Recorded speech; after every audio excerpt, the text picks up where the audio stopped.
Hi, listener. This is From Ideology to Unity, a spiritual journey where we let go of ideological doctrine and ego in favor of meaning, purpose, and unity as a whole. So, I'm doing another episode alone because, well, it's harder to get interviews at Christmas. I just figured I'd leave people be a bit as well, let them have their Christmas.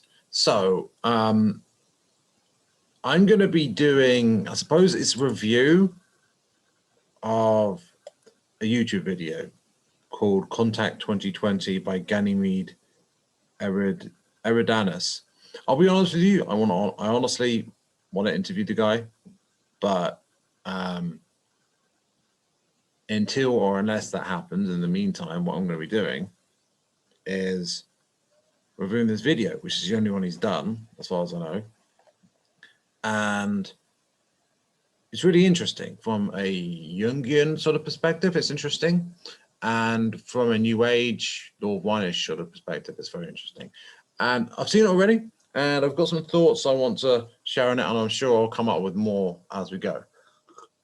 This is probably going to be in several parts, just because this is 48 minutes, 48 seconds, synchronicity there. It's a numerology thing, seems. Like, what does that mean? All right. And it's got some really interesting themes in it, so it's really interesting. And 48, that's the first thing. Let's go look up that, okay? So just numerology 48, I guess. And if it's done twice, then that's extra meaning, right? Although I admit there's some sites seem to do a better analysis of others. Someone like, if you've got this number as your special number, like, what does it mean? It's not like your number for who you, it's not like based on when you, I'm not looking for like based on when you're born. I'm looking for it based on just a number coming up in your life, you know? And sometimes I don't seem to acknowledge that.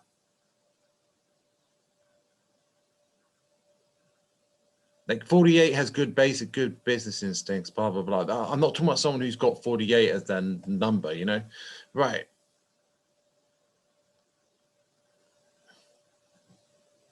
See if this is.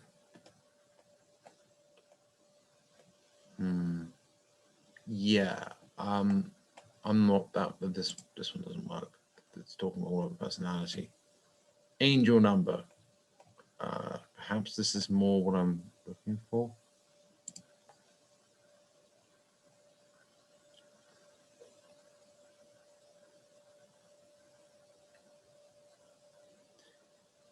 Okay, so angel number 48, by frequency appearing in your life, well, it's only appeared, what, you could say twice or once, I don't know.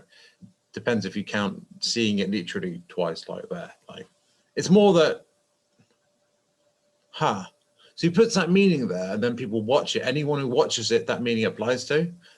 But if it only comes up once, then that's something. But if it keeps coming up, then that's something else. But I'm curious if it was deliberately chosen to have that timestamp by him or something else, that must have a meaning. And also we deliberately put meaning in, right? So by frequently appearing in your life appear indicates that the guardian angels are signaling to you that a sequence of events is facing a closure shortly. This is also a message that you'll be amply compensated for all the honest efforts you have put in. The termination of the succession of events will open up a plethora of fresh openings and prospects in life. There is no need for any apprehension about material loss. Well, I mean, that's a nice idea for me, you know. If I were to do that by myself, I mean, that's quite a nice idea. I don't know. I don't recall coming up with 48 other than on that, how many minutes that video was. So what I got recently was 333. But yeah.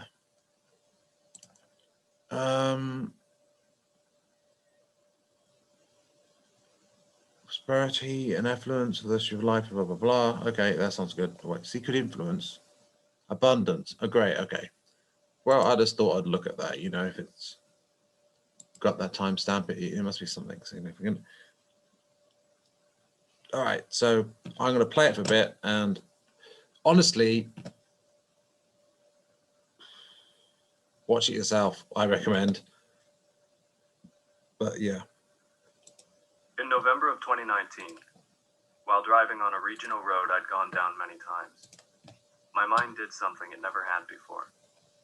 It was raining, and I was coming around a bend to a green-lit intersection. I was signaling into a turning lane. There was a tight line of cars on either side of me like two walls. And as I started to turn, the road vanished. Even the cars seemed to dissolve. There was nothing but an expanse extending away in every direction. I was suspended in the air above deep cavernous depths, and the storm clouds above had split. Light from above them lit the sky like fire, and a line of long shining threads came down and vanished into the abyss. It seemed to last much longer than it did, and by the time I had the sense to brake, I had made the turn and was back on the road exactly as before. I only told 2 people about it. Right. So I'm wondering, this light comes down almost like splitting the heavens, right? Almost like diverging timelines. I remember the 21st and afterwards, before, you know, like they're sort of, because some people, you see them, they're very afraid. The sort of people who sometimes don't begrudge it, but you know, they're wearing masks just outside, like, you know, people have to do it inside because of those rules, but these are people who do it just walking around outside. You know, there's a lot of people who are very afraid, and it must be difficult for them. Well, I suppose I was afraid recently, but I suppose it wasn't about COVID, but I was very afraid about 5 months ago. So now approaching 6 months ago, you know, 6 months ago as well, like for certain reasons. And well, I'm in a much better place now, but I suppose, well, I'm going to go digression, but that's really interesting. It has a lot of symbolic meaning. Actually, I'll go over it again just to really. There was nothing but an expanse extending away in every direction. I was suspended in the air above deep cavernous depths, and the storm clouds above had split. Light from above them lit the sky like fire, and a line of long shining threads came down and vanished into the abyss. It seemed to last much longer than it. I mean, I'm not even sure the threads are. It's a time, who knows? When I look around me, that seems to be what everyone is saying, even if after that I acted like it didn't happen. 2020 feels like the end of a cycle. When I look around me, that seems to be what everyone is saying, even if they don't use those words. But it's been very difficult over the past year to pay attention to what's been going on out there. It just feels like I've had much stranger things going on personally. I'm not going to talk about politics or world events at all. To be honest, at this point, I'm content to let everyone else watch the news for me. None of that stuff really interests me. What's been going on for me this year is a long series of strange happenings, which I can't explain. And I just can't ignore them or keep them to myself anymore. Yeah, it makes the weird things that happened to me this year seem like nothing. So I have to say what's happening. And whatever happens after that is going to happen too. I'm not asking anyone to believe a word of anything I say or believe anything I believe. In fact, to the best of your ability, stay skeptical. Because if there's some easy explanation that I'm missing, I'd like to hear it. All I want with this work is for you to look at what I'm looking at and see what you see. With that out of the way, let's begin.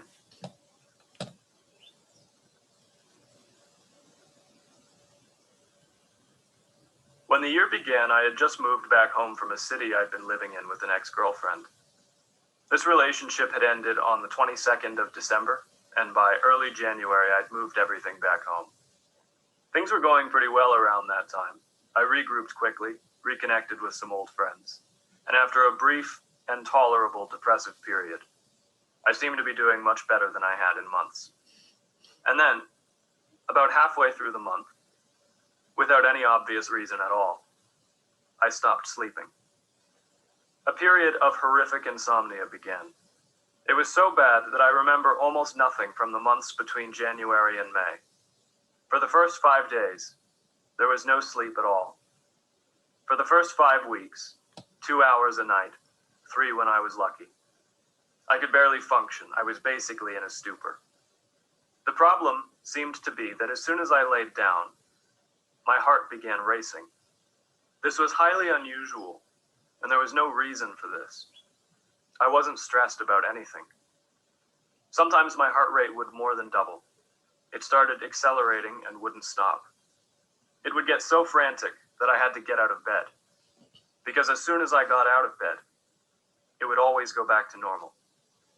This didn't end until the summertime, but by about mid-February, I could get about 4 or 5 hours in a night. But something wasn't right. This sleep was fragmented and dreamless. I woke up more than 4 times every night, sometimes as many as 10. The other thing, which I couldn't make any sense of, was what started happening at night. Something started talking. Now, this wasn't a hallucination. Schizophrenics usually insist that they hear voices. These voices are commonly described as male, usually reported to be hostile, forceful, repetitive, and interactive, meaning the sufferer can engage with them in conversation. What I began experiencing on those nights bore no resemblance to this. Instead, my own internal voice began talking at me. During these episodes, I could see blackness, I could feel the bed, I could tell if the room was warm or cool, but I didn't seem to be self-aware. I was awake, but I didn't seem to notice I was awake, almost as if under hypnosis. Then, my inner voice would begin speaking. It went on long explanatory rambles as if it were being asked questions, seemingly having half of a conversation with itself. And it didn't seem to be me doing it. I just observed it. I scoured insomnia forums looking for experiences like this, but I couldn't find any. Now, I don't know what was going on, especially because these experiences were very hard to record. Think about it. So just take your own voice, you're speaking. So this guy was lying down in a trance, basically, in half asleep or whatever, you know, speaking a bunch of stuff he didn't know about. To me, that sounds like channeling.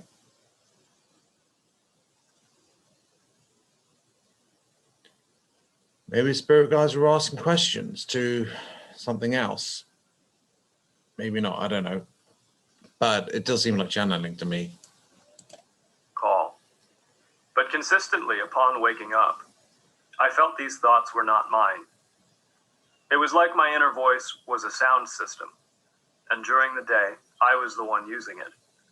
And then at night, it started tuning in to something else. Now, as for what this thing That's the tuning in thing. That's also referred to as, you know, that sort of language is how it's often described. Channeling, like just tuning to a different frequency. I could never really remember. Usually all I recalled was that it did speak, and maybe a few other fragmentary details. What I usually felt was that the voice had been telling me something. I tried to ignore how weird this was, and just treated it like an obstacle. I just wanted to sleep, and this thing would go on, sometimes for more than an hour. Then I would wake up wired, but stupid, because I'd had nothing but 4 bad hours of broken sleep. Between June and when it started, I never slept more than 5 hours. I became delirious and desperate, and even though it didn't go on that long, I became paranoid that my brain was being damaged and that I was going to die. Probably an overreaction, but I was far past the point of thinking clearly. I started working with a sleep therapist. I told her my brain felt broken, like things that used to move just didn't anymore. I've often wondered if the insomnia caused these effects, the brain feelings, the paranoia, the talking, or if the insomnia was just the most obvious symptom of something else. There's no way to know at this point. Well, my interpretation is that the insomnia is a result of all that channeling, basically. Pretty straightforward. Like, not really sleeping properly or at all while you're in that trance speaking. So yeah. Chapter 2, The Star of Glory. I was sleeping by June. As far as I can tell looking through old records, things didn't start ramping up until late July. Sometime before then, I managed to get my hands on some psilocybin mushrooms. It had been about a year and a half since I'd taken any psychedelics, and for some reason, I felt I was in some kind of knot they might help me untie. What I did was insane. I would not advise it at all, and I don't know what convinced me to do it. The day before my birthday, I consumed somewhere between 8 and 10 grams of dried mushrooms. Then I sat down, blindfolded, and waited for whoever I'd just invited into my head to show up. It really began with the sounds. They were very odd and very clear and very hard to describe.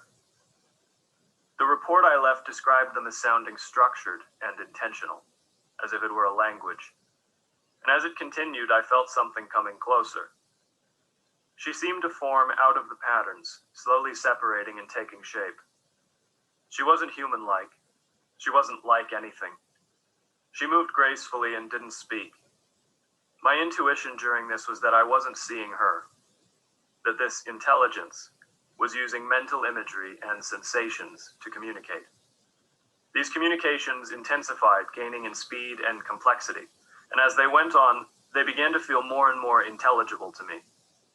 My heart started racing, and then the next thing I recall is snapping to attention with a gasp and pulling off the blindfold. 2 hours were gone. I have no recollection of whatever passed during that time. I got up and left the couch and made my way to my bedroom. It was pitch black because the blinds were drawn, and I felt that someone else was inside, lying on the bed. I asked if anyone was there, but no answer came back.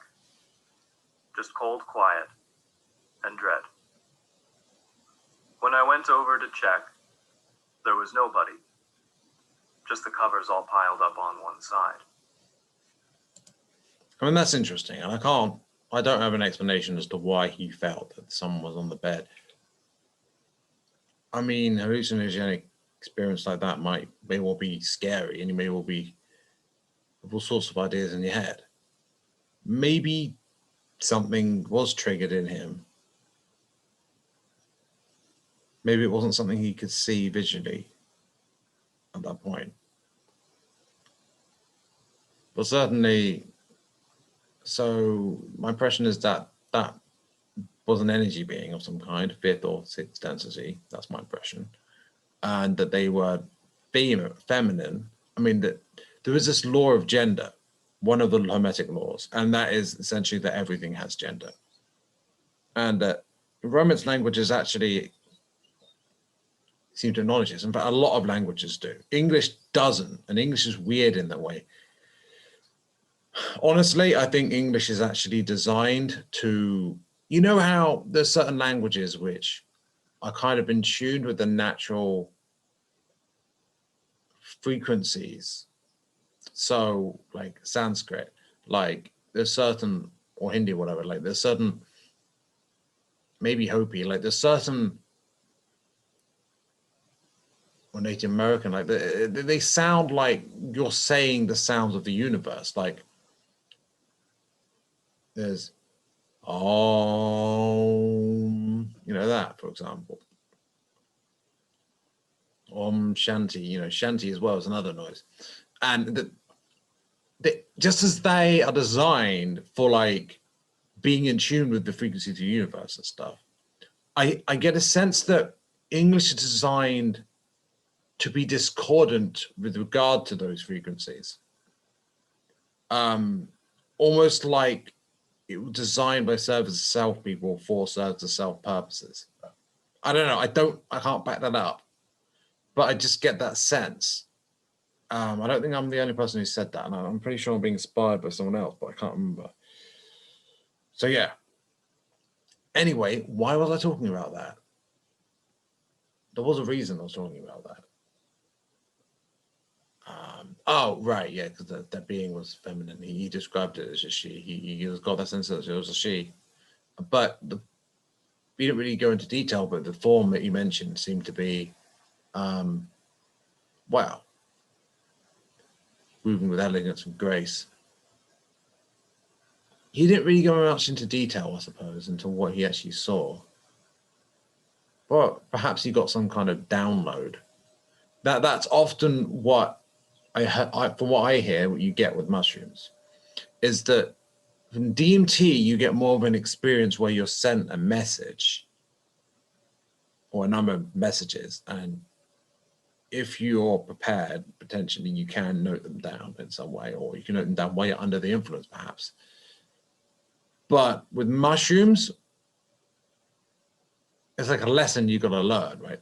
But with mushrooms, instead of that, you actually got to, you just get a download of information. You're not learning a lesson. You're not being communicated with as much or per se. You're just getting a download of info from, and it could be quite unexpected what you get, you know?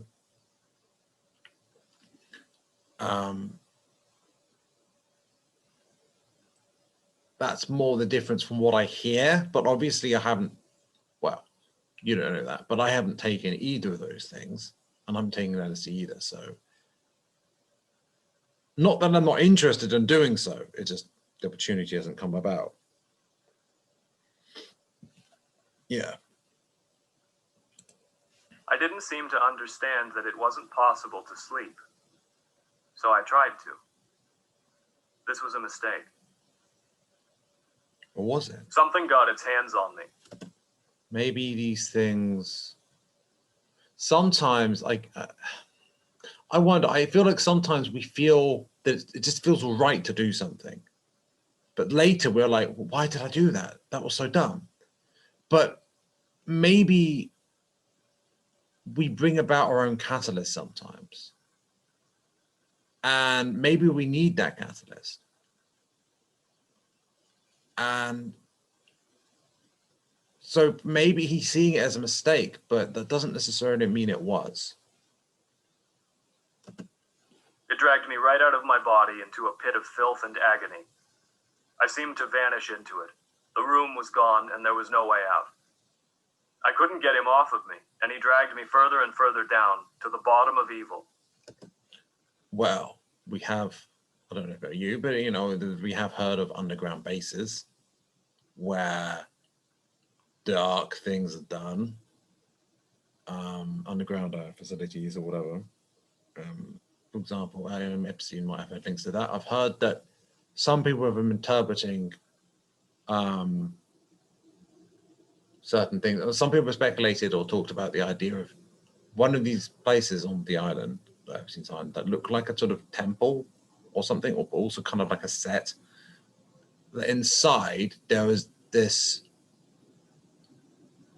elevator shaft or something, and that it could go down into an underground facility that we didn't even know what's there. Because a lot of this was like the pictures taken of it with a drone. I mean, there was this guy who actually there were these two people who actually went there when they weren't really allowed to, but they went there on a boat and they ran around the camera. Anyway, yeah, so he was shown dark things, especially there's dark intentions for Earth. There's service to self people who really want to agony, pain, filth, just horrific things. And he was shown that like a warning. That's my interpretation. And he made me look at it. It was trying to show me something. It was trying to show me what was growing under the floor and in the walls of the world. The thing trying to wriggle up out of the earth and into our skins so that it could live and breathe. Now, this is interesting. So, on one hand, you can see this very much symbolically in the sense that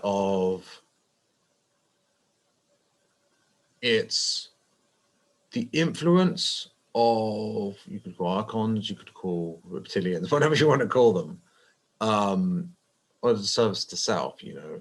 This is dark influence coming from below because they actually have underground cities. And they and there are even rituals done from what I hear with I would say service to self people or people deep in that sort of dark occult or trying to go up in the world, and they do dark rituals involving horrific things to children and such, and weird sacrifices and stuff like that. Weird occult rituals involving what some people could call them demons, you could call them archons, you could call them whatever you call them. This stuff is really negative, but yeah, that stuff hasn't been occurring, and that seems to be alluded to in some sense. That's my interpretation. But also, you know, but this is seeping up into our skin. Now, there's a YouTuber, I can't, off the top of my head, I'm not sure who it was, but she's been talking about. She channels Archangel Michael, actually. She's been talking about the cyborg thing and how, okay, first of all, a lot of the technology that we've got all over, like there's certain technologies that we've got everywhere, actually, in the cities and stuff. Like, there's actually alien tech in some sense. The frequency it gives off, at the very least, is alien to the natural tendencies of Gaia Earth. You know, it's not natural. The forms that have been built and shaped, the materials that are used, essentially that there's an alien energy coming off, or a frequency or resonance that is at odds with what's natural on Earth. And so our society has already become far more unnatural than we realize. When you're boiling a frog, the frog doesn't necessarily realize how hot the water has gotten. And this might be linked to that dark influence corrupting and influencing. And they've influenced our history. I mean, the Romans are pretty service to self. If you think about it, that slavery was normalized. Gladiatorial games, they're like, yeah, suffering. They're watching all that, people being killed by lions and all that, you know, it's just like, and that was just entertainment for them. So there's this sort of logical efficiency and competition sort of thing. I mean, for example, in the Law of One, Ra was channeled. Well, not the Law of One. Yeah, the Law of One 101, called by Kola Rucker, describes how, at one point it's described how basically the Mongols are a clear example of a service to self society, in that, or at least it was a Genghis Khan as a service to self person, but it's not now, but back then, you know, that basically now they were, the more if you know the history of them, that the way their military machine worked, it was highly efficient, highly meritocratic, but their meritocratic was so that they had the best officers and the people with the best ability at the top, so they could be as martially effective as possible. It's all about power and efficient use of resources and so forth. And there might be a spirit de corps, or, you know, sort of a sense of teamwork amongst the the and almost what's the word? A collective spirit, you know, of can't think of the word. I'm thinking sovereignty, but I know it's not sovereignty. It's like a whatever. Like anyway, like this bonding. Like, and if you think of the legions as well, they had this very bonded thing, but it's almost like used as a purpose. They were told, they were, yeah, anyway. So that's the way the logic kind of works. And there are intentions to make us increasingly cyborgized, chips in us, controlled, increasingly messing with our vibration and our frequency, making us out of touch with nature, that they would want us to be out of touch with our hearts, closed hearts. Closed hearts means not awakening. That's their intention. And well, it's going to fail, but there's a dark intention there. And that, in a sense, the into our skin, the seeping into our skin could refer to the cyborgization that's intended. A thing made of hunger that wanted to make pain. Service of self, right? Because it liked the way it tasted. Right. And it sounds like maybe there's even some sort of energetic fifth density service of self thing going on there. Yeah. And the thing that took me there said, "He wants to eat you all." When it finally ended, I left the bedroom. Yeah.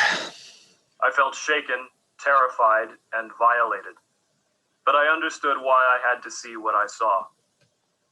I was disoriented, but I began to remember who and where I was and what was going on. I felt something calling me to return to the couch and put the blindfold back on. So I did. When I closed my eyes, it felt like I'd just awoken from a dream. I was suspended in space, but I was also inside of a gigantic structure, because one had been built all through the solar system. And you really think that it had been built while he was just then for him?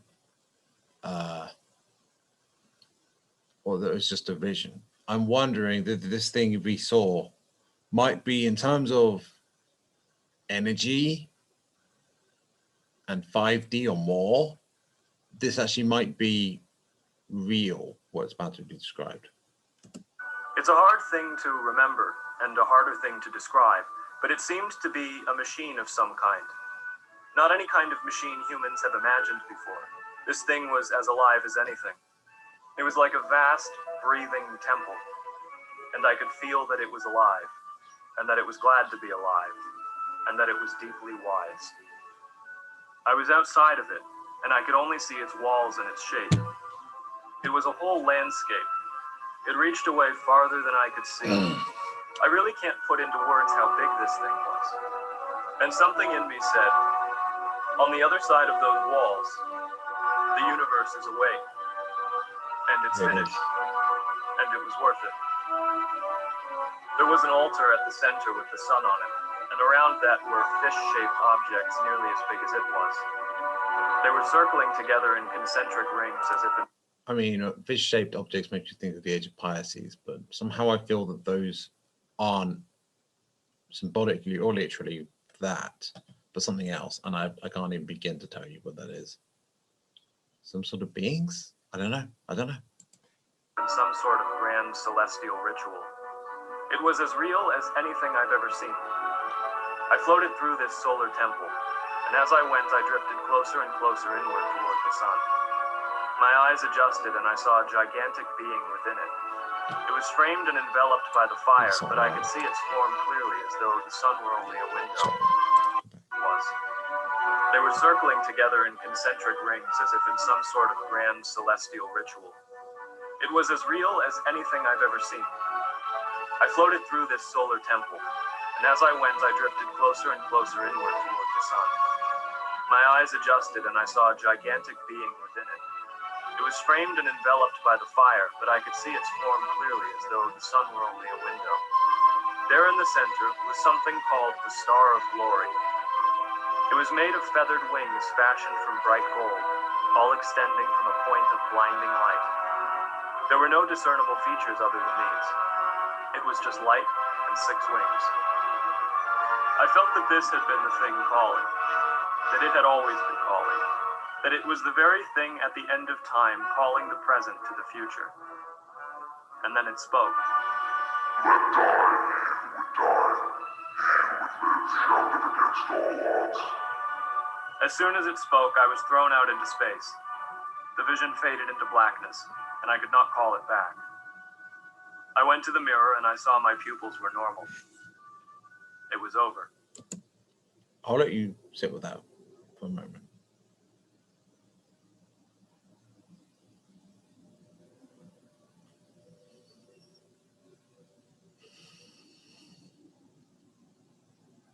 So, a being in the sun. Now, you're aware of the idea, perhaps, of Gaia, Mother Earth, what have you, what you call her, being alive, planets being alive. And why I believe that stars are alive, that might be the being that is our sun. S-U-N, that is. But it's not necessarily, because not everything might be literal, you know, it's definitely a vision, right? When he saw him up in something else, because he had a sense of it was calling forth the future and the past, and perhaps it was a higher level or density or higher dimensional being than merely the being in the sun. It could be something else that happened to be just visualized in the sun, or that sun that he saw might not have been ours. But certainly there's a lot interesting there to digest. And I'm sure there's other interesting interpretations that I haven't come up with yet. I haven't come up with at all. So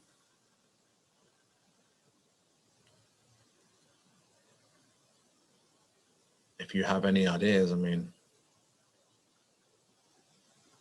yeah, interestingly, I paused just then at 1313.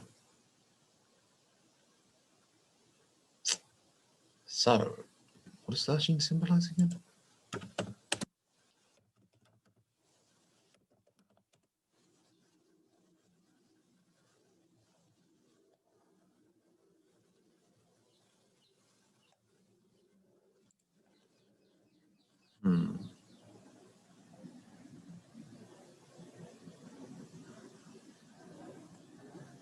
Well, it's 1 and 3 for a start.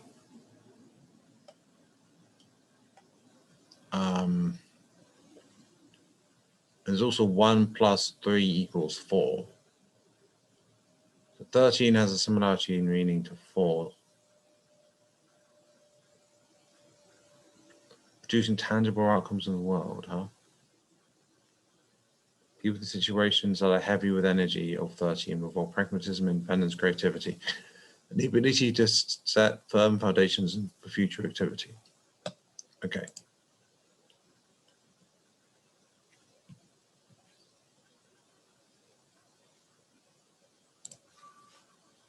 Now, this experience really made an impact on me.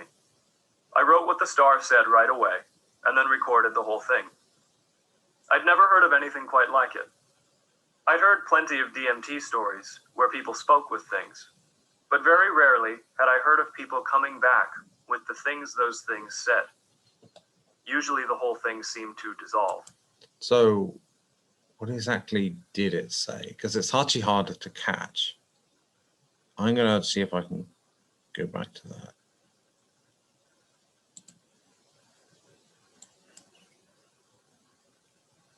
I don't know if you're going to be able to catch. I'm going to put the volume up. Wait, subtitles. Let's see if I can catch get an impression of that. Thing calling, that it had always been calling, that it was the very thing at the end of time calling the present to Always calling from the end of time. Oh, and that everything had come to the end. The universe had come to an end in a sense, but it can be rewritten from the future because, you know, higher selves do that. And that everything was worth it. Interesting. the future. And then it spoke. Let die, he would die. He who would live shall live against all odds. I don't know, something die. He who would live something against all odds. As soon as it spoke, I was thrown out into space. The vision faded into blackness, and I could not call it back. They covered their faces. The angel, what the star said right away, and then recorded the whole thing. I'd never heard of anything quite like it. I'd heard plenty of DMT stories where people spoke with things, but very rarely had I heard of people coming back with the things those things said. Usually the whole thing seemed to dissolve. And when they didn't sound like this. The most noticeable thing about the star had been its shape. 6 wings, no body, no face. In the report I called it the angel. Something about it felt really real, so I looked up 6-winged angels. As it happens, accounts of such things do exist. Above him were seraphim, each with 6 wings. With 2 wings they covered their faces, with 2 they covered their feet, and with 2 they were flying. Isaiah 6:2. I'd actually seen depictions of seraphim when I was a kid, but they looked like this, and I didn't know what they were called. So these are the biblical images that generally come up when you type in seraphim. So like these, just like a head with just wings and facing different directions, like bird-like wings. Yeah. What I saw didn't look like this. It looked somewhere between this and this. Okay, so you can't see the pictures I can see, obviously. Now, I know there are people with these certain software that you can see what's on the screen. I didn't even know what software that is. At this point, I can't bother to get it. Maybe I could at some point, but. So I'm gonna, wait. Know what they were called. Right, okay, let me describe.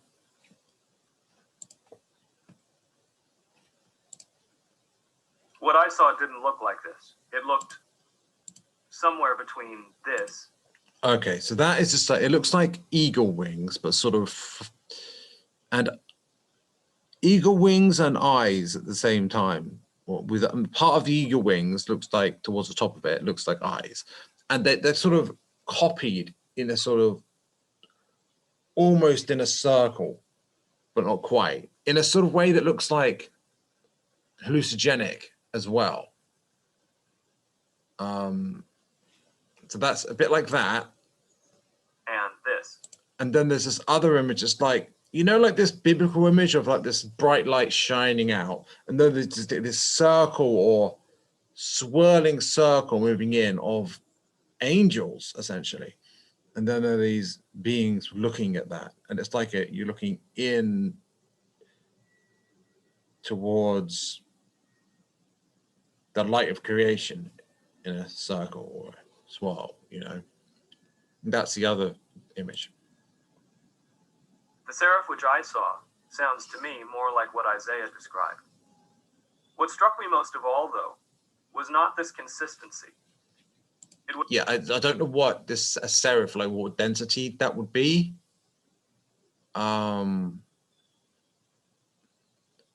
Fourth, fifth, or sixth. My instinct, perhaps sixth. I feel like sixth. That it'd be sixth.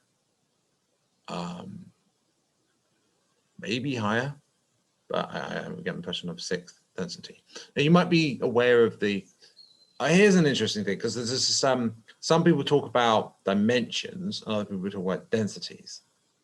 They're both used in New Age sort of law of one sort of circles, but like in the raw material, particularly, density, the 7 densities were referred to. But dimensions are something else. So if we were to compare dimensions to densities, we're in the third density, and or at least we were moving into fourth. Fourth positive means service to others, negative service and then up the self, but we're moving to positive service to others. Now, the fifth dimension is basically fourth density. That's my impression. But can I say that the sixth density is the sixth dimension is the fifth density? No, I can't. I don't know if you can actually compare it that way, because while there's 7 densities, there's considerably more than 7 dimensions. In fact, there might even be infinite dimensions. So it's a different system of measuring the differences between levels of reality, I suppose. Was the Hebrew meaning of the word seraph. It means the burning one. I mean, also consider what the meaning of burning means, purification perhaps, and also anything that fire symbolizes, that may be linked to it. Maybe. Oh, this chapter 3, is called Low Abraxas.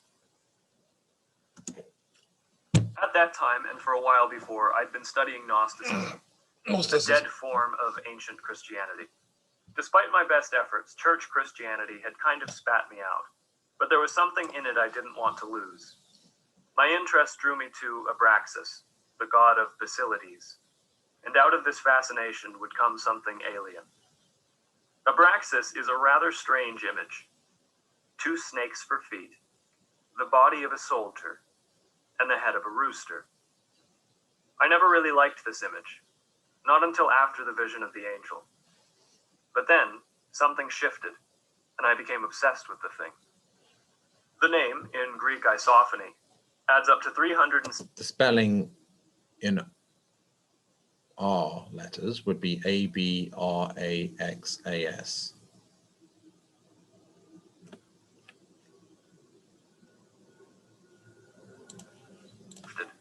and I became obsessed with the thing.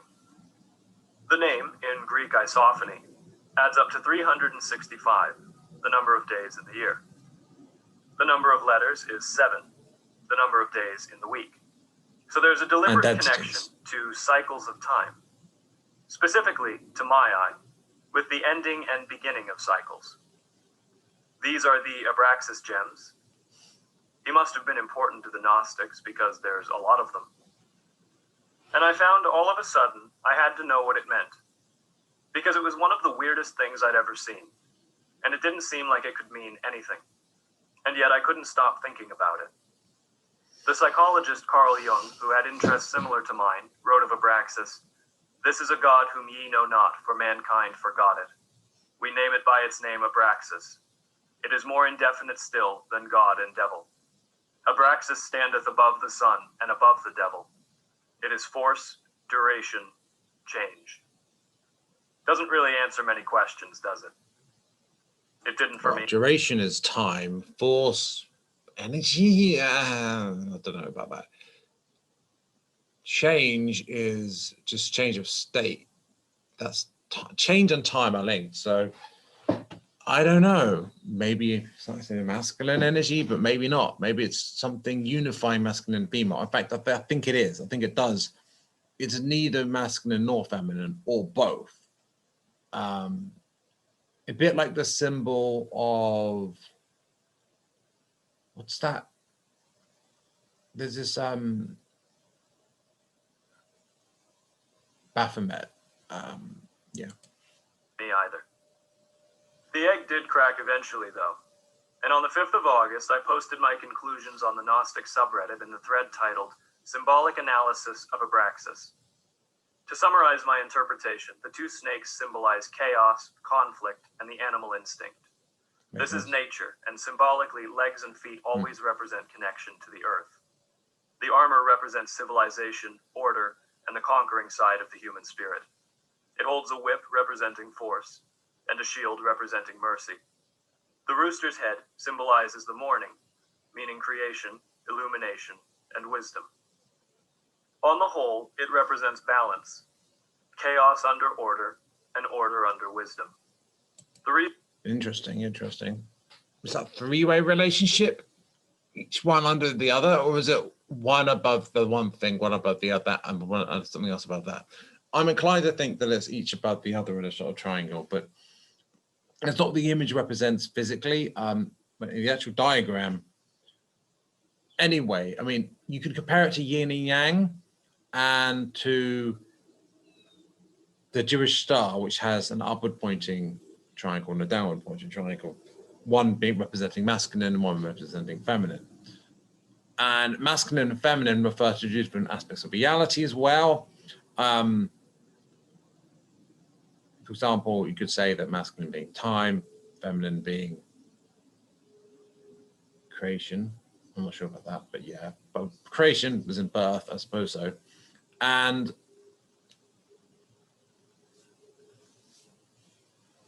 chaos can be seen, is generally seen as chaos and order, or stasis and change. I'm not sure, but it does seem to link with yin and yang and these sort of dynamics, these opposites, these poles. And it links to masculine and feminine energy as well. Certain things link to masculine, certain things link to feminine. For example, left brain and right brain. The left brain is more masculine, the right brain is more feminine. The creative side of things is more feminine. Is in creativity as well as birth and anything creation. And out a big picture, holistic thinking, whereas you could say the more separated out linear thinking is left brain and masculine energy.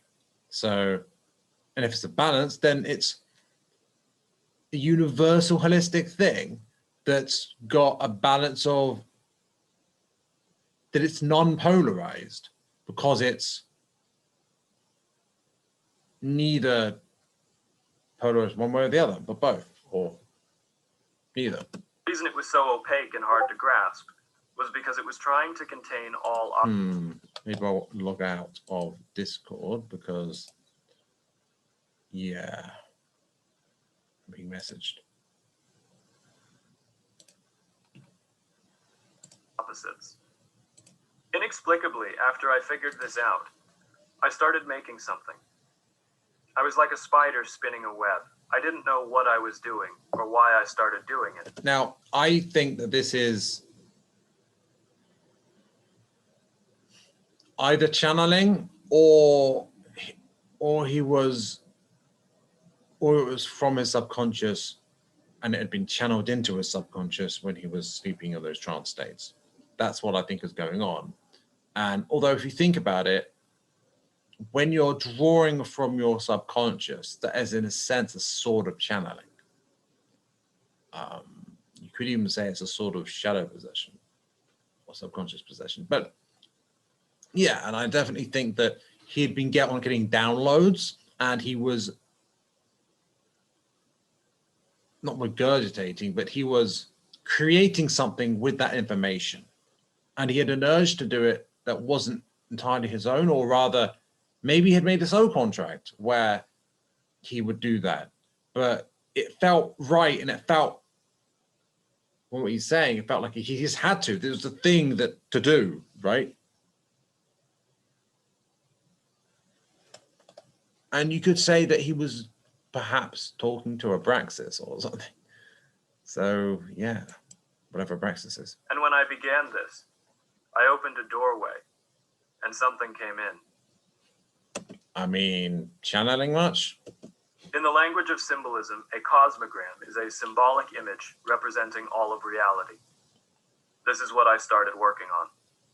My first outline looked like this.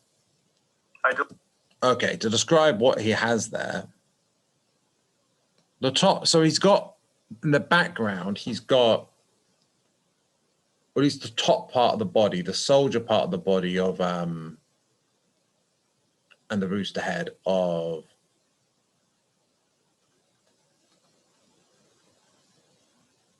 one blank. I just mentioned it this time. Yeah, that god. Wow. Wow. Okay. You know what the god I'm referring to, right? The Gnostic god. Oh, jeez. How'd I go blank about that? Jeez. Whatever. Okay. So he's got that upper body, but the lower, instead of the lower body, he's got a diagram. He sort of placed over it. So he's got, first of all, a black circle, hollow circle, and it says Ouroboros on that. Ouroboros. The Ouroboros is a sort of snake eating itself. It represents the whole of all that is. Infinity, it represents one, the whole. Yeah, that's what it represents. But there's a yin-yang division here, a red one and a blue one. In the blue one is called telos, and the red one is called arche, like A-R-C-H-E. Now,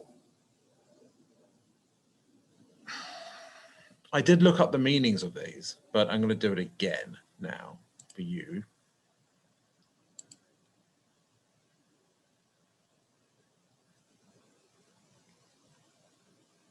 So on the left, you've got arche, on the right, you've got telos. So the blue one is telos, red one is arche. And if I look that up,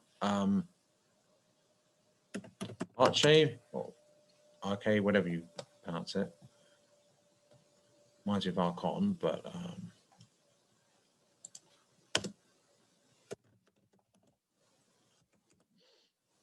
right. I mean, arche, the philosophical language of the archaic period, designates the source, origin, or root of things that exist. Perhaps. But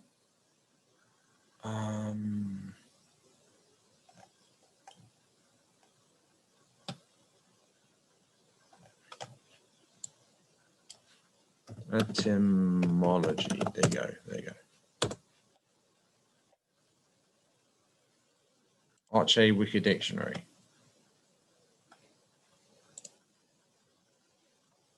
Oh, beginning, origin. There you go. First principle. Okay. Interesting. Source of action, first principle, element, first place, method of government, empire. I mean, it reminds me of Archon as well, but I shouldn't assume that that's what it links to. And then telos, end, purpose, goal.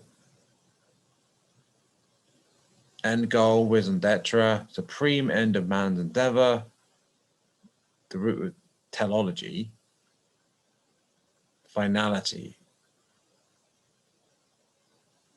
So, yeah, that's telos. As for, and the whole thing in the right in the middle is in white is psyche, and that's kind of half written over the blue and the red. So it's kind of the whole thing as a psyche, and the Ouroboros goes around it. And at the top, oh, okay, and also kind of towards the top of that circle, still in the blue, it says pneuma. So that is PH. Wait, how do you spell that? P-N-E-U-M-A.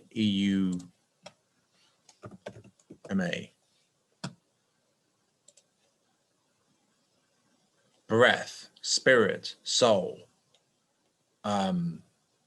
That's all we need to know, really.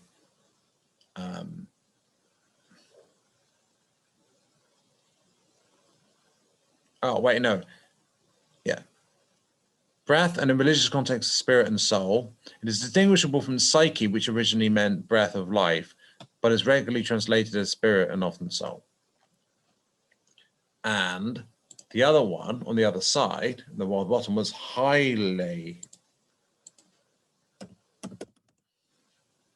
Now you can draw this diagram as I describe it if you really want, or go watch the video. There's also that. So refers to matter or stuff. So there you go. That seems to be good enough as a description. So now around pneuma, you've got this. So around pneuma and the highly, you've got these arrows going around, one down to up on the right and one up, one from the bottom to the top going around the left. So from Christ to so above pneuma, you've got Christ, and above pneuma, but below pneuma, you've got Sophia. Both of these are in the blue telos section.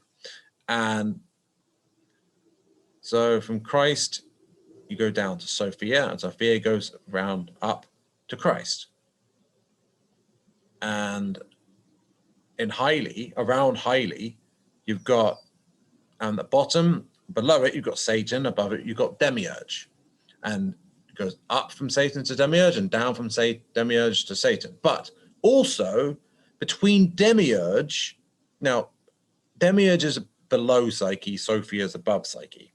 And between them, also between the red section and the blue section, is an arrow that goes up from Demiurge to Sophia, and between Sophia and Demiurge.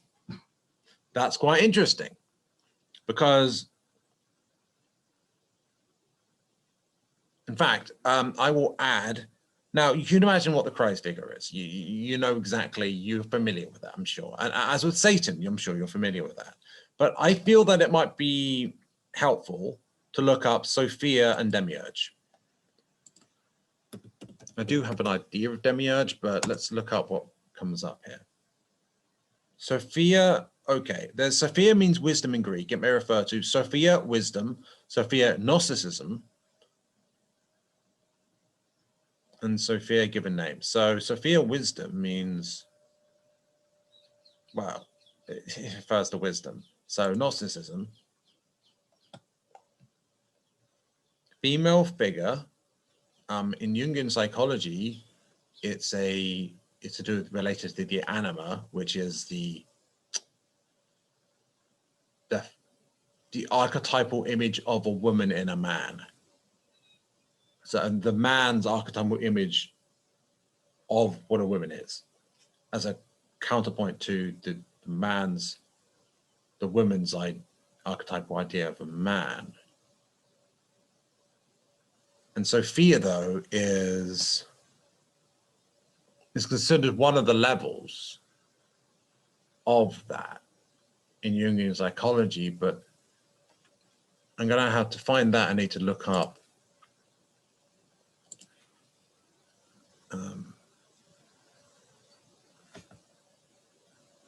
what did I say? Anima.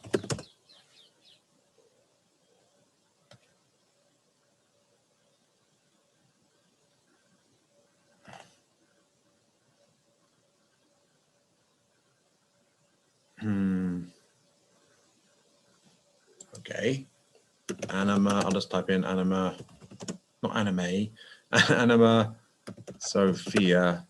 Actually, no, I'll put quote marks around it as well. Yeah, you can enjoy listening to me using a search engine. Isn't that so entertaining? Young. Let's see what comes up. Oh, anima and animus, that's what I'm looking for. So the levels of anima development starts with Eve, deals with the emergence of a man's object of desire. So completely tied up with women as an object of provider of nourishment, security, and love. At this level, anima level cannot function well without a woman. Man cannot function well with a woman. Is likely controlled by her. He's often impotent and has no sexual desire. So you and your kid, how you view your mum, basically. Helen. Allusion to Helen of Troy in Greek mythology. In this phase, women are viewed as capable of worldly success and being self-reliant, intelligent, and insightful, even if not altogether virtuous. The second phase is meant to show a strong system of external talents, cultivated business, conventional skills, or lacking internal qualities, inability for virtue, lacking faith or imagination. I will also point out that at this level, I suspect that men at a certain level of their own animus is developed only to a certain degree. If they're at the Helen stage, no, my intuition is that they will be most primarily more attracted to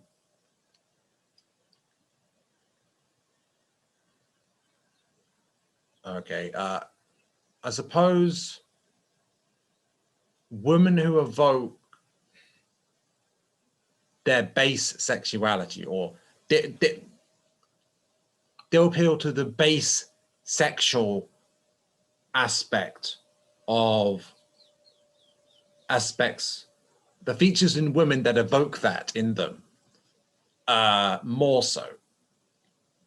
As with, it's a bit like a mirror to how with women, often at a certain stage, they might be attracted to the bad boy, right?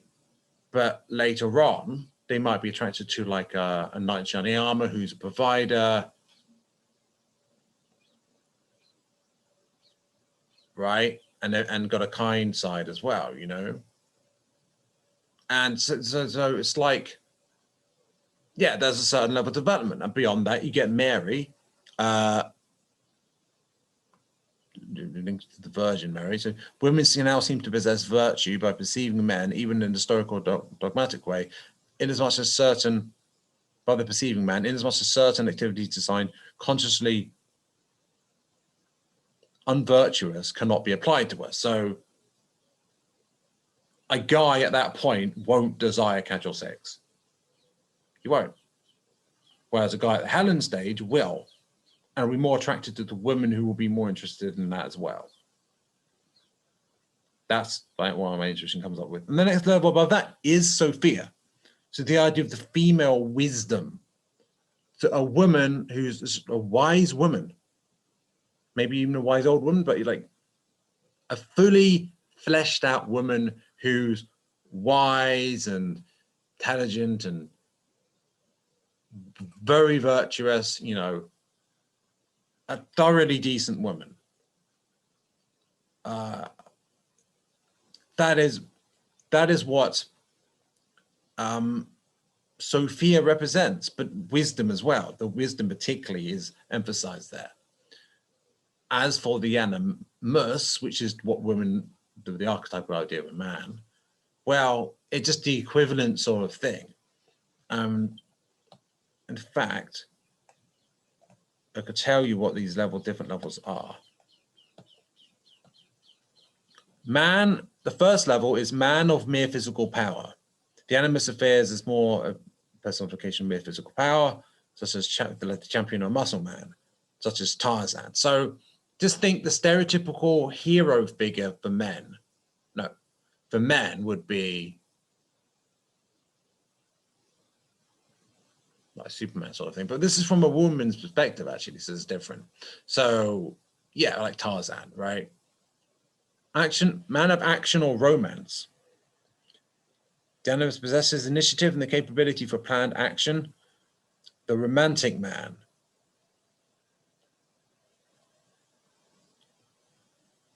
The British century, British poet Byron, man of action, America's Ernest Hemingway, war hero, hunter, etc.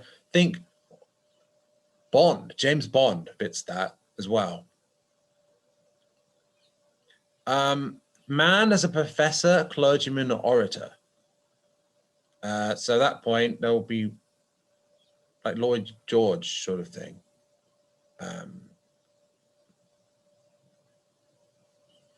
And then beyond that is man as a spiritual guide, such as Hermes. just a wise man, I suppose, but more, it's different, not in the same way as Sophia. It's more like, it's different. Anyway, so he also cautions that you don't want to be, both have a positive, a light and a dark side. Both of these, the anima and the animus. One danger was of what Jung termed invasion of the conscious by the unconscious archetype. Possession caused by the anima, bad taste. The anima surrounds itself with inferior people. Jung insists that a state of anima possession must be prevented. The anima is therefore forced into the inner world, where she functions as the medium between the ego and the unconscious, and does the persona between the ego and the environment. Alternatively, over-awareness of the anima or animus could provide a premature conclusion of the individuation process, a kind of psychological short circuit, to identify the animus, at least provisionally, with wholeness. Instead of being content with an intermediate position, the animus seeks to usurp the self with which the patient's animus identifies. The identification is a regular occurrence when the shadow or dark side has not been fully realized. So, yeah, there's that. That's me reading from Wikipedia. So, yeah, I can't get credit for that. So we're talking about Sophia, right? And what does that Sophia in that diagram mean? If you want a reminder, there's a Ouroboros around it. It's the lower body. It's replacing the lower body of, oh man, what am I forgetting the name of that god? Well, you know what I'm trying to. The rooster one. Ouroboros around the edge, and then there's yin yang, blue and red. Arche is red, Telos is blue, Funuma in blue, Haile in red, Demiurge and Satan in red, Christ and Sophia in blue. Right, and so Sophia is, I'm going round Funuma as Christ. So the wise woman and the holy man. Around Funuma, honestly, that makes me think of anima and animus are the highest level of development. And the spiritual man, that was, I mean, that was described as a fully developed animus. So animus, anima. That seems to be what is surrounding Funuma, spirit.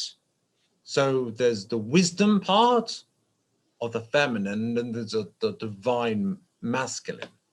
Divine masculine, divine feminine. And Funuma refers to spirit or soul, so that makes sense. But the Haile is the material side of things. And there's two aspects of that. But what's the antonym of the divine?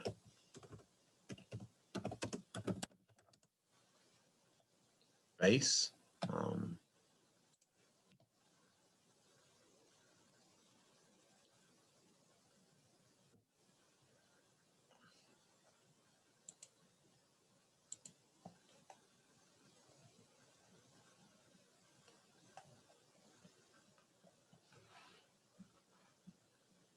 Earthly, unholy, there you go.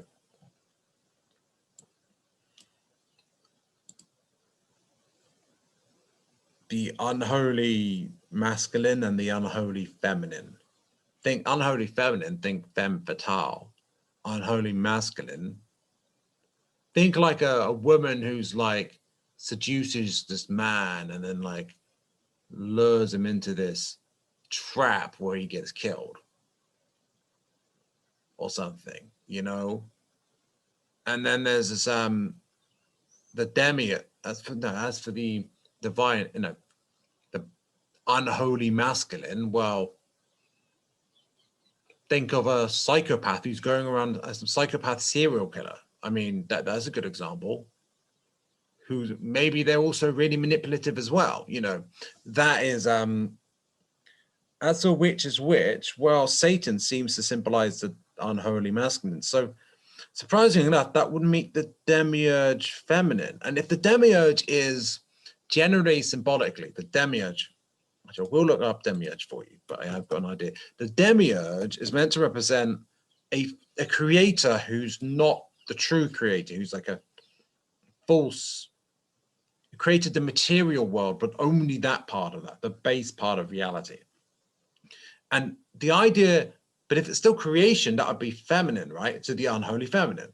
So yeah, the idea of the demiurge actually represent the unholy feminine. That actually kind of makes sense to me.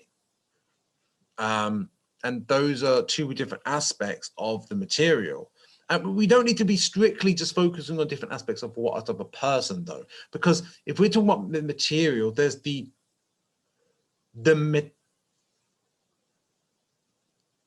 material aspect of things, material creation, and then there's material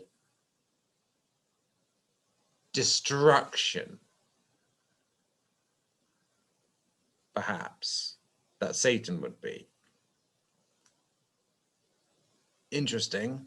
So that's what I'm coming up with. But as for demiurge, what does it say here about the demiurge? The Gnostics adopted the term demiurge. An artisan-like figure responsible for fashioning and maintaining the physical universe. Although a fashioner, the demiurge is not necessarily the same as the creative figure in the monotheistic sense, because the demiurge itself and the material from which the demiurge fashions a universe are both considered consequences of something else. Depending on the system, they may be compared to either uncreated and eternal or the product of some other entity. Interesting.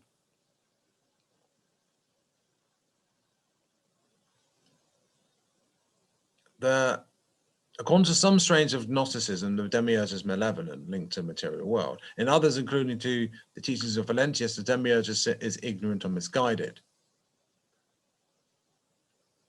So,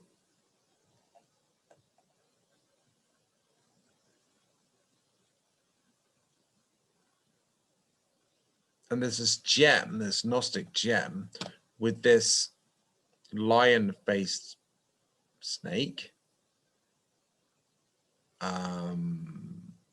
And that apparently represents the demiurge.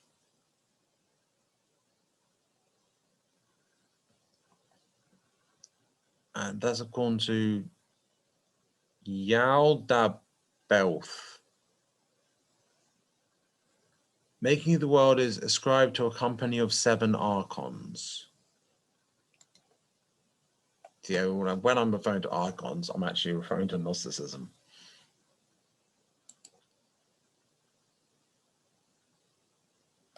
In the Ophite or Sethian systems, which have affinity to the teaching of Valentius, the making of the world is ascribed to a company of 7 archons, whose names are given, but still more prominent is their chief, Yaldabaoth. In the Acrophonion of John, the demiurge arrogantly declares that he has made the world himself. Now, the archon ruler, who is weak, has 3 names. The first is Yaldabaoth, the second is Saklas, and the third is Samael. Oh, Samael, of course. Samael, otherwise known as Lucifer.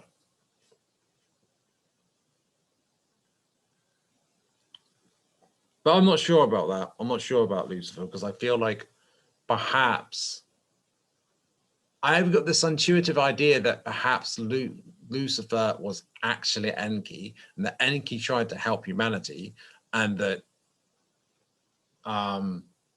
he was punished for it. You know, the story of Prometheus is based on Enki, and he tried to give us the power of frequency of a vibration, and also, you know, he tried to give us power, the power of creation of, or something. You know, he tried to give us power so we could be independent from basically the archons, right? And so, and they was punished for it and demonized for it. And if you're demonized for it throughout history, that actually energetically will affect a higher being, whether it's fourth density or whatever, that would actually affect a being. So the idea is that's actually, some would say that he's actually an archangel, but an archangel that made the sacrifice of, we helped humanity and we got utterly vilified for it by humanity. Anyway, I don't know if that's true though. Alternatively, it could be that, it's related somehow is actually, it is an archon that is just detrimental. Maybe it's, Saklas means fall, apparently. So I don't know exactly, there's a lot of uncertainty. And he is impious in his arrogance, in which is in him. For he said, I am God and there's no other God beside me, for he is ignorant in his strength, the place from which he has come. Well, certainly that phrase sounds like a service to self phrase. Alternatively, if he was being demonized, it would make sense to be portrayed really negatively. So I don't know. He is a demiurge and maker of man. I mean, it does make me think of Enki, to be honest. But as a ray of light above enters the body and gives him his soul, Yaldabaoth is filled with envy. He tries to limit man's knowledge by forbidding him the fruit of knowledge in paradise. Well, that makes me think more of Enlil, but yeah. All light will return to Florima, but what's that? Totally to do with divine powers. But Yaldabaoth, the demiurge with the material world, will be cast into the lower depths. Frequently called lion-faced or Leontides, and is said to have the body of a serpent. The demiurge is also described as having a fiery nature. Applied the words of Moses to him, our Lord God is a burning and consuming fire. Interesting.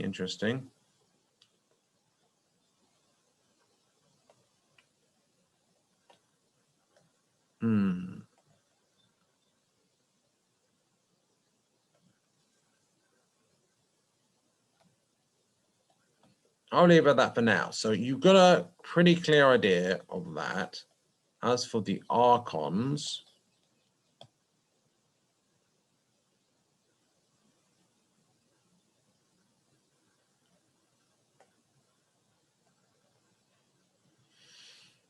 the elder both represents Saturn, and Saturn, think Cronus, the god of time in the Greek mythology. Child of chaos, blah, blah, blah. Lao, Jupiter, feminine name lordship, prophets Samuel, Nathan, Jonah, Micah,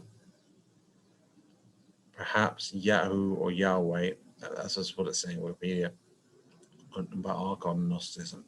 Sabaoth, Mars, feminine name deity, prophets Elijah, Joel, Zechariah, Astaphanos, Venus, feminine name Sophia. I don't know. This seems a bit mixed up, but there's also one representing the sun and Mercury and the moon. And this is according to Gnosticism, right? So I'm not telling you what to believe or anything. This is just what Gnosticism. Anyway, so we've got this diagram, and I was addressing demiurge.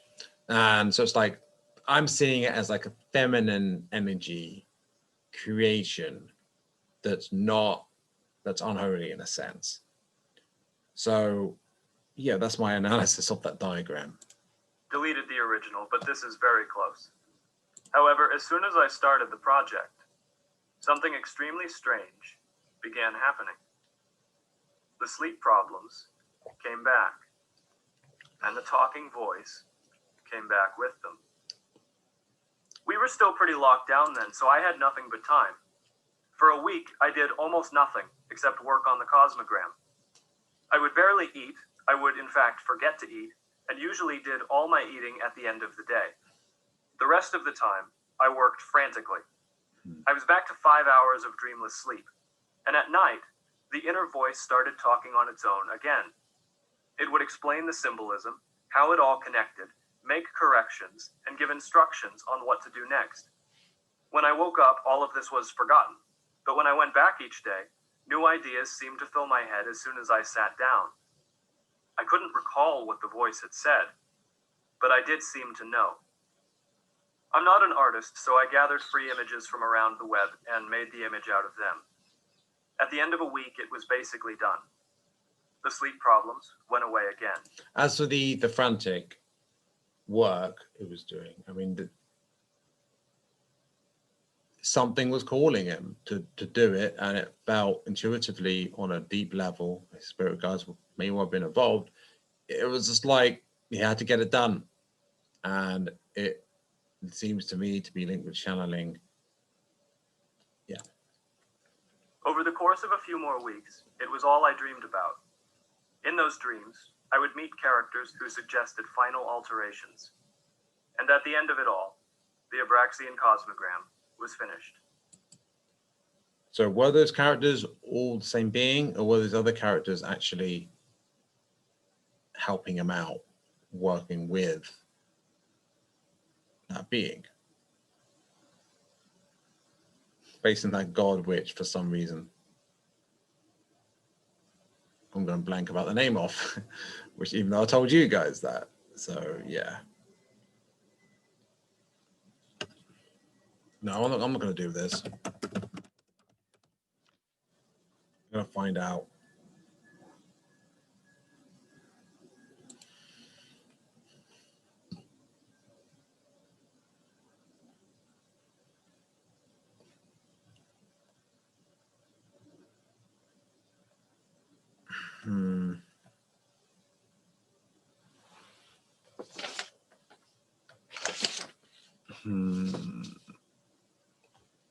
Does it say there?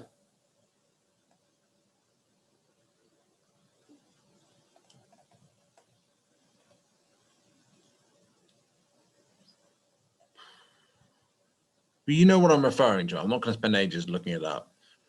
As for why I can't recall the name, I don't know. But there we go.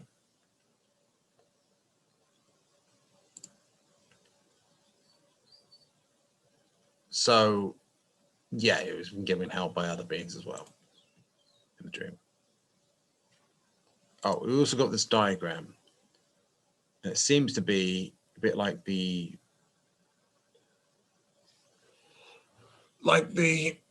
Jewish mysticism, Kabbalah, like the diagram of the Kabbalah of these different realms or different aspects of the psyche or the body or whatever, these different energy centers, but from the Kabbalah's perspective. So it's not like the chakras, it's different. Chapter 4, Contact. After making the image, I felt that something in me had changed, and that I'd found a kind of master key. It's a cross, the cycles of... So that diagram, honestly, this is at what, like 19 minutes, 43 seconds of Contact 2020, but really, watch it, I suppose.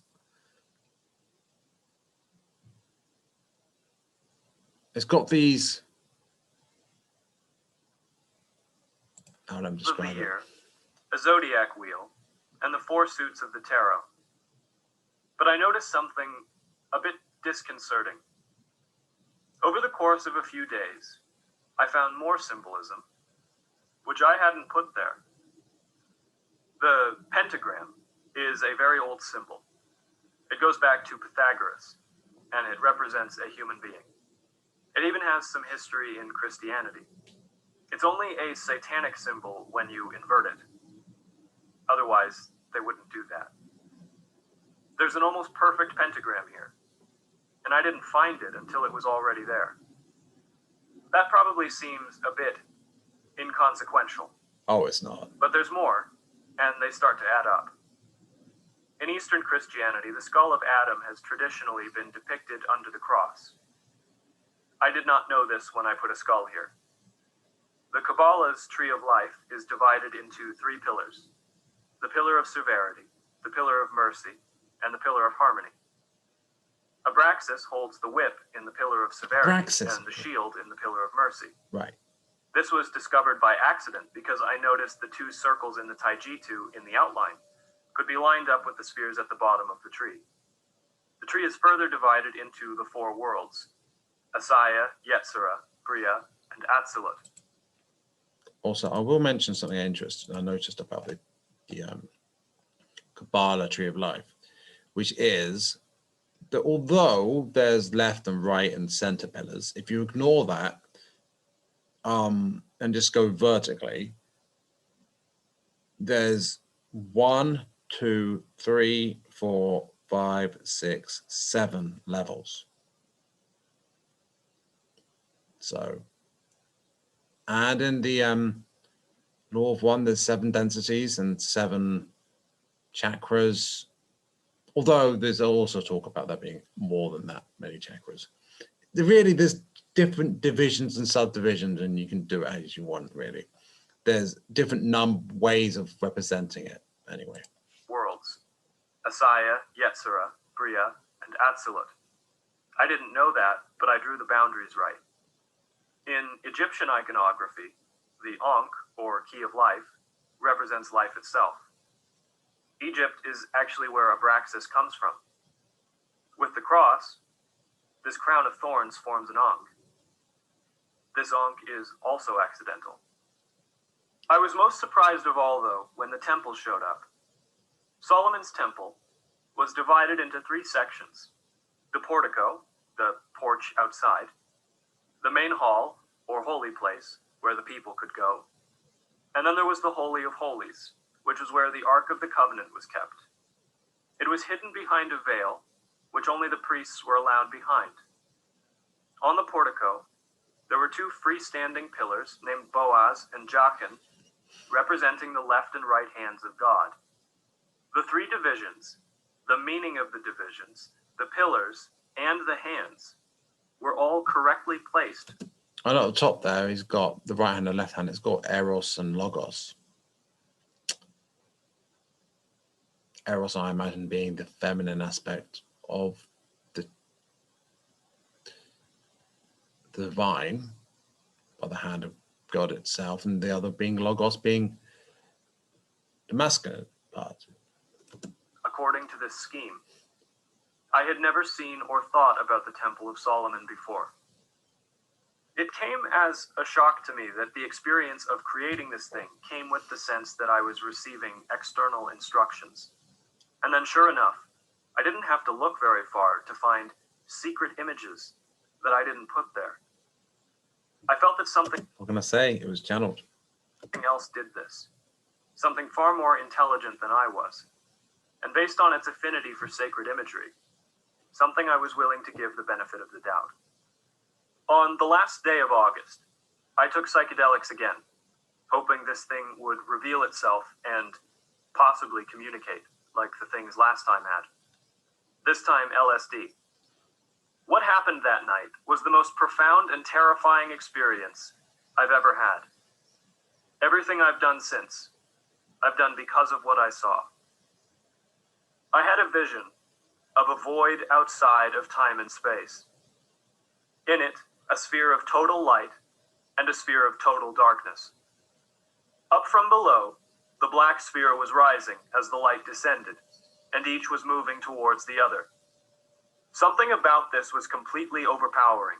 It felt like lightning was pouring into me through my eyes and filling my veins. There was nothing anyone could have said to make me look away from it. I felt like I was exploding and contracting at the same time, like a single force was pulling me apart and crushing me, and I was suspended in the middle of it, shaking. I could feel all of infinity screaming in my bones, and as the black sphere rose, the light shone brighter and brighter, and suddenly the sphere of light was shaking and howling, and bands of color rippled around it.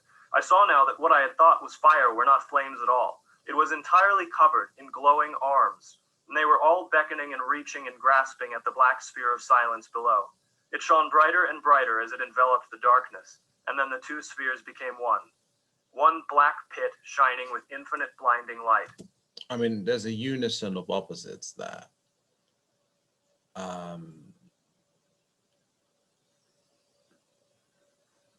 It seems to represent a sort of integration of light and dark. and all the things linked to light and all things linked to dark. And honestly, so what comes to me is this idea, the great experiment is humanity. And we've got the genes of a number of different aliens, and we were genetically engineered or effectively brought about through conscious evolution. But we were designed to be a certain way anyway, and to have the genes of these different species. And we have energetic connections with them through virtue of that. More beyond three-dimensional connections, non-local connections. And I mean, there's cats have connection to the Lyrans. I mean, it's not just humans, but we have genes of a number of them, a whole range of them. I mean, if you consider the Palladians, we look like Palladians, except not all of us blonde, but then there's Ashtar. I mean, Ashtar looks human, or rather we look like Ashtar. I mean, humanoid forms are pretty common, right? Among the aliens, like you wouldn't expect it if you didn't know otherwise, but like even the Greys kind of look humanoid, right? A little bit like the Arturians, although their heads are different, we not as much as we look like the Palladians, but yeah. And even from what I hear, there's this insectoid ones that are kind of like grasshoppers or something, but they're like bipedal. So like even then there's a sort of certain kinds of form that it's almost like the infinite creator likes certain kinds of forms for intelligent species. That just seems to be a preference or desire or something of the infinite creator. Maybe there's practical reasons for it as well. But in any case, why am I mentioning this great experiment, this great awakening, right? The great experiment is that if we've got positive and negative influences, we've even got like some reptilian DNA in us, like seriously. Like if we've got aspects of all these different species within us, if there's been all this exploration with the war in heaven of like, was it the war in heaven? The Orion Wars, the war in heaven, something else. The Orion Wars, with all this fight, service to others versus service to self and all of that, all this exploration of various different aspects of polarity, good versus evil, whatever, light versus dark, service to others, service to self, and much more, chaos versus order and all of that. And at a certain point, there's an integration, is there not, of what all that experience steadily back into source. The whole cycle doesn't last forever. Well, it depends what you mean by forever, and then there's always another cycle. And that cycle will be based on more experience, and that new original thought, that new original thought will be based on what the previous cycle would have learned from that. And maybe it's all like a being, like a human on another whole level, like another octave. And it's just having one thought to the other. And what for us is like the history of the whole universe is just like from one thought to another, one heartbeat to another, right? That's a sense of I've got for me. And that humans are fundamentally, part of our purpose is to facilitate this integration. And that's why we've got the potential for so much light and so much dark, so much service to others and service to self. Like, we've got all this potential in us, and yet we're awakening now. Why? We are the golden child of the infinite creator, or the alien, or whatever. Like we're special to them. Like there's a reason why there's so much focus on humanity. It's because like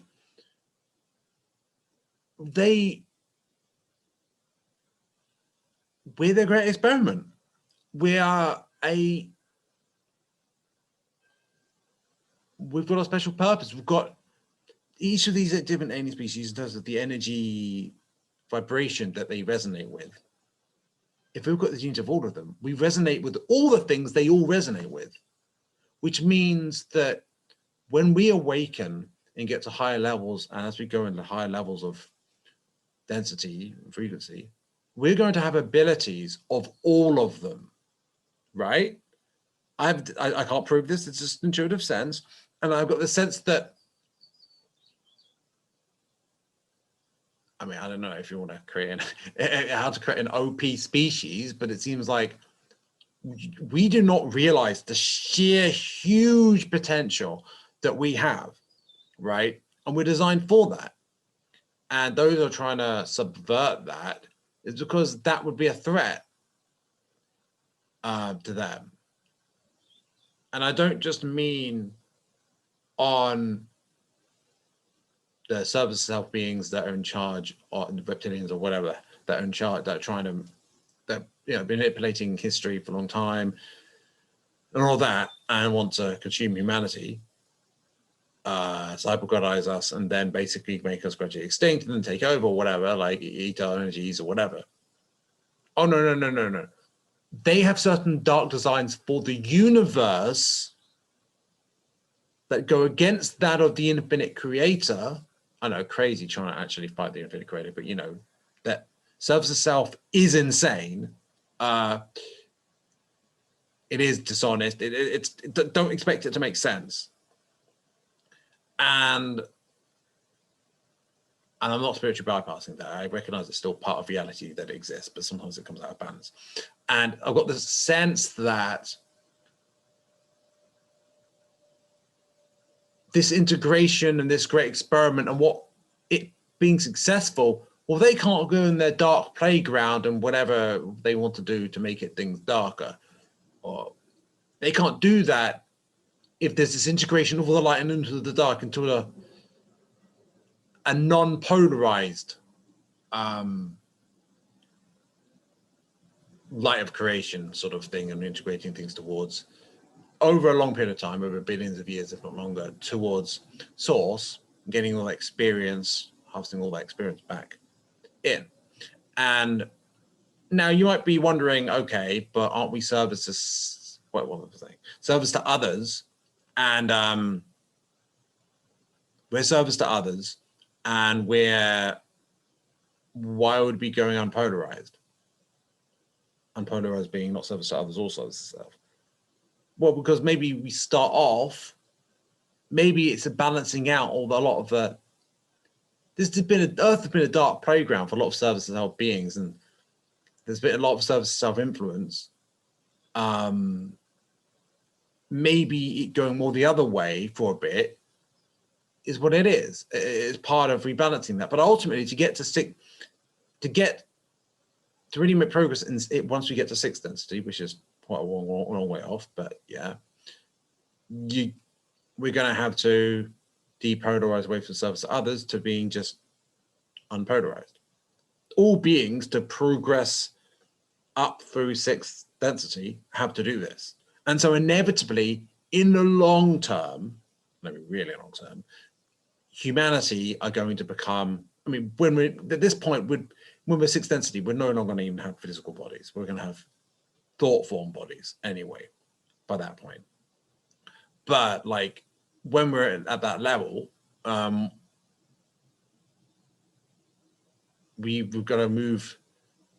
Well, we're going to have to depolarizing. So this integrationist thing where we've got the genes of all these different species around the energy, and we're energetically, non-locally interacting, whether we know it or not, and connected to all those species by the fact we've got the same genes.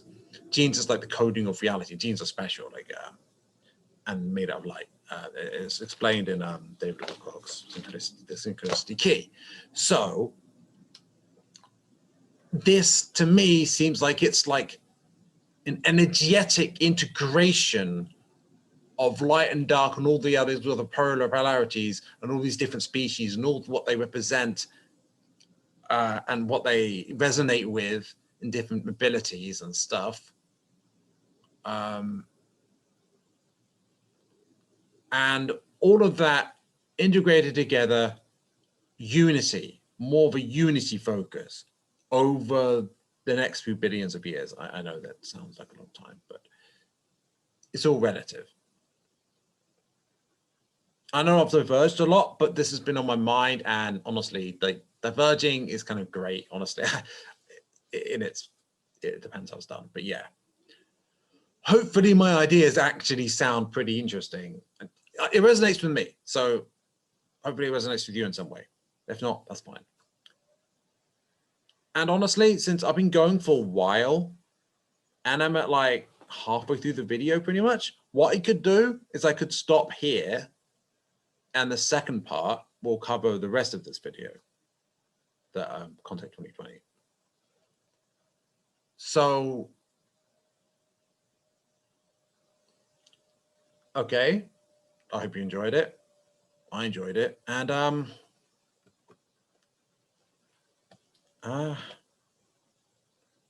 have a nice new year, and see you in the next one.